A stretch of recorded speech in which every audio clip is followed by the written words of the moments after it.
नमस्कार, मैं हूं कंचना झा और आप देख रहे हैं हिमालय टीवी यूट्यूब चैनल। और आज एक बार फिर से मैं बातें कुछ राजनीति की ही करूंगी, क्योंकि जैसे जैसे चुनाव नज़दीक आ रहा है देश का राजनीतिक तापमान बढ़ता जा रहा है। आम जनता से ज़्यादा बेचैनी नेताओं के चेहरों पर साफ दिखाई दे रही है।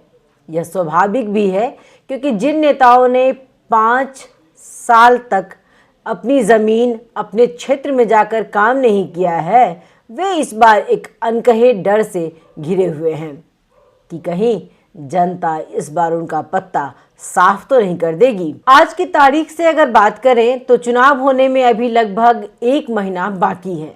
सभी दल और नेता अपने अपने उम्मीदवारों को जिताने के लिए हर संभव हथकंडा अपना रहे हैं। कोई शिक्षा, स्वास्थ्य, महिला, दलित और विकास के नाम पर गीत बनवा रहे हैं, नाटक करवा रहे हैं, तो किसी ने बकायदा लोगों की फौज सोशल मीडिया पर उतार रखी है ताकि अपने उम्मीदवार की तारीफ जितनी हो सके उतनी की जाए और प्रतिद्वंदी की पुरानी सभी चिट्ठियां खोली जाए। चुनाव में शोर जरूरी होता है, क्योंकि जो दिखाई नहीं देता वह बिकता भी नहीं है। लेकिन इस पूरे चुनावी माहौल के बीच मैं आज राजनीति और वहां से चुनाव लड़ रहे मधेसी दलों के नेताओं पर चर्चा करने जा रही हूं। और यह बहुत जरूरी भी है, एक गंभीर और ईमानदार चर्चा होनी ही चाहिए।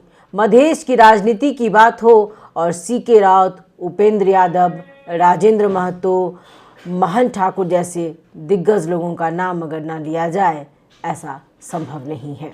तो शुरू करती हूँ आज सीके राउत से। जरा याद करें, पहली बार सीके राउत ने जब अपनी उम्मीदवारी दी थी, जी हाँ, बहुत ज़्यादा दिन नहीं हुए हैं। पिछली ही बार के चुनाव में सीके राउत ने सप्तरी क्षेत्र नंबर 2 से अपनी उम्मीदवारी दी और टक्कर दिया उपेंद्र यादव को, जिनका कि वो गढ़ था। उपेंद्र यादव ने भी नहीं सोचा था कि ऐसा हो जाएगा। जनता सीके राउत से उम्मीदें लगा बैठी थी, क्योंकि उनके बारे में खबरें ही कुछ ऐसी थी। अमेरिका से अपने देश को नई दिशा देने के लिए आया है, तो नासा में काम किया हुआ है।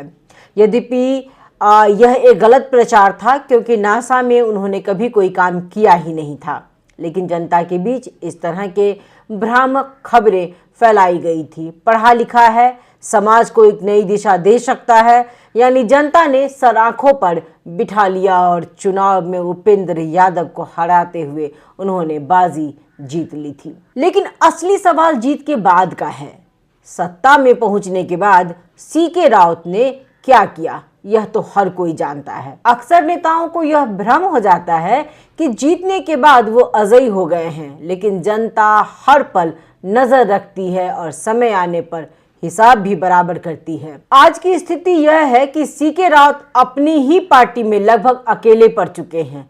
जिन लोगों ने शुरुआत में उनका साथ दिया था, वे अब अलग अलग दल बनाकर चुनावी मैदान में हैं। जनमत पार्टी 5 हिस्सों में बढ़ चुकी है। मुख्यमंत्री रहे सतीश कुमार सिंह ने स्वाभिमान पार्टी बनाई। पूर्व प्रवक्ता शरद सिंह यादव ने जन अधिकार पार्टी, पूर्व उपाध्यक्ष दीपक कुमार शाह ने सर्वोदय पार्टी और रियाज अहमद शेख ने राष्ट्रीय जनमत पार्टी बनाई। विडंबना यह है कि सीके राउत के पूर्व सहयोगी सिंह और यादव दोनों ही सप्तरी 2 से उन्हीं के खिलाफ चुनावी मैदान में खड़े हैं। यह राउत के राजनीतिक दंभ का सबसे बड़ा प्रमाण है कि उनके ही बनाए साथी आज उनके प्रतिद्वंदी हैं। आज के सीके राउत की पहचान क्या है? एक अहंकारी, सबका अपमान करने वाला और आत्ममुग्धता, यही है उनकी पहचान। वो अब न जनता की सुनते हैं न अपने साथियों की। सीके राउत एक भ्रम की दुनिया में जी रहे हैं। उन्हें लगता है कि जनता सब भूल चुकी है, लेकिन मधेश की जनता मूर्ख नहीं है। वह जानती है कि दंभ का अंत कैसे होता है।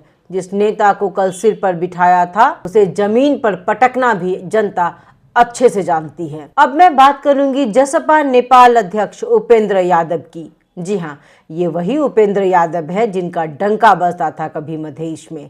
मधेश आंदोलन में बहुत से वायदे किए थे यादव ने। हाँ, मधेश को एक अलग पहचान दिलाने में उनका योगदान रहा है, लेकिन कब तक उसी योगदान को भुनाते रहेंगे? मधेश ने आपको खुले हृदय से अपनाया था, आपको स्थान दिया, आपको बनाया, लेकिन क्या उसके बदले में आप मधेश को कुछ दे पाए? शायद नहीं। यदि दिया होता तो आप कभी राउत से नहीं हारते।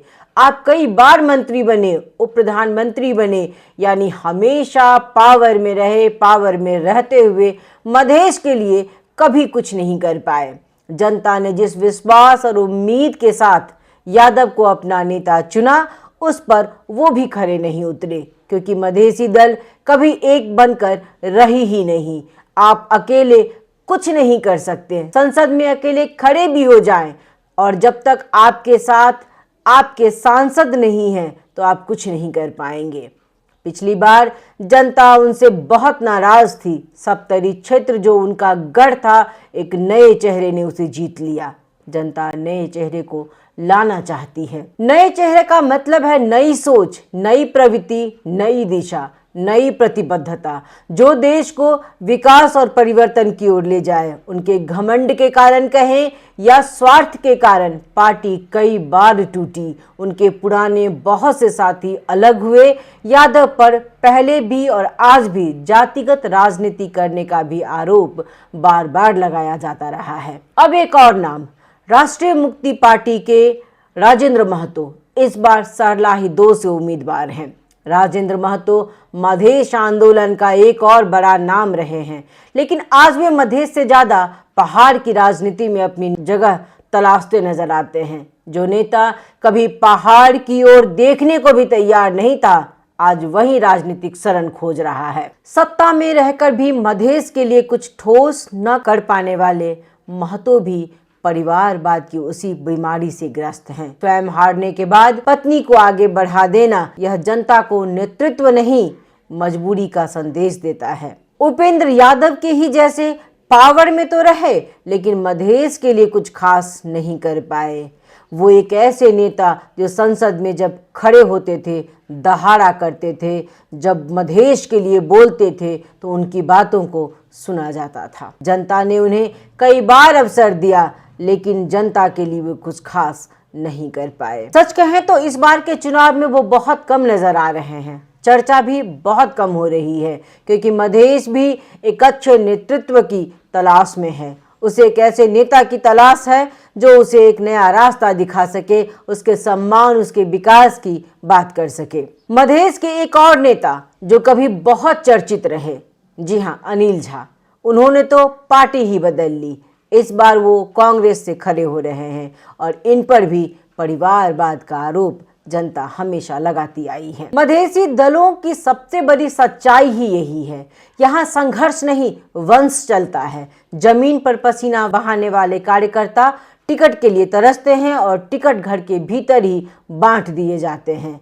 परिवारवाद से मधेश के नेता अभी भी बाहर नहीं आ पाए हैं। ऐसा नहीं है कि मधेसी दलों में दिग्गज, विज्ञ और विद्वान लोग नहीं हैं। बहुत ऐसे नेता हैं जो राजनीति, कूटनीति, अन्य विषयों के साथ अपनी कुशलता से, अपनी वाक्पटुता से मधेश की जनता का दिल जीत सकते हैं। मधेश की राजनीति से अपना करियर बना रहे कुछ नेताओं ने पूरी जिंदगी लगा दी है अपनी। 20 या 25 वर्ष के निवेश के बाद उन्हें एक टिकट तक नहीं मिला। सभी अपने अपने क्षेत्र में काम कर रहे थे कि इस बार टिकट मिले तो हम संसद तक पहुंचे। अपने क्षेत्र के लिए कुछ करे, लेकिन टिकट चला गया परिवार में। स्वयं किसी तरह राष्ट्रीय सभा में आए और चुनाव में खड़ा कर दिया अपनी बेटी को। आपका योगदान है, इस बात का हम सभी सम्मान करते हैं। आपकी सानिध्यता चाहिए, आपका अनुभव चाहिए, आपकी सलाह चाहिए, लेकिन एक छत्र राज नहीं चाहिए अब मधेश को, क्योंकि जो काम कर रहे हैं उन्हें टिकट मिलनी ही चाहिए। कम से कम इतनी उदारता तो दिखाते, अपने हृदय को विशाल बनाना चाहिए था। इससे तो यही लगता है कि इनका यह भ्रम है कि हम पावर में हैं तो कुछ भी कर सकते हैं।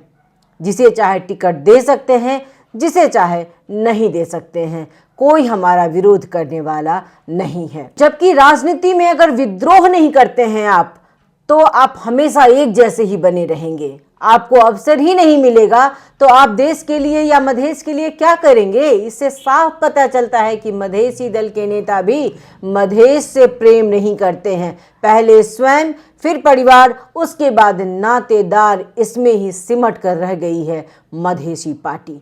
खैर, ये तो हमेशा से होता आया है और ये हर पार्टी के साथ है, किसी एक पार्टी की बात नहीं है। हाँ, इस मामले में मैं गगन थापा की खुलकर तारीफ करती हूं कि उन्होंने कांग्रेस में जिस तरह का विद्रोह किया उससे लोगों को सीखना चाहिए। कब तक आप एक ही व्यक्ति को ढोते रहेंगे?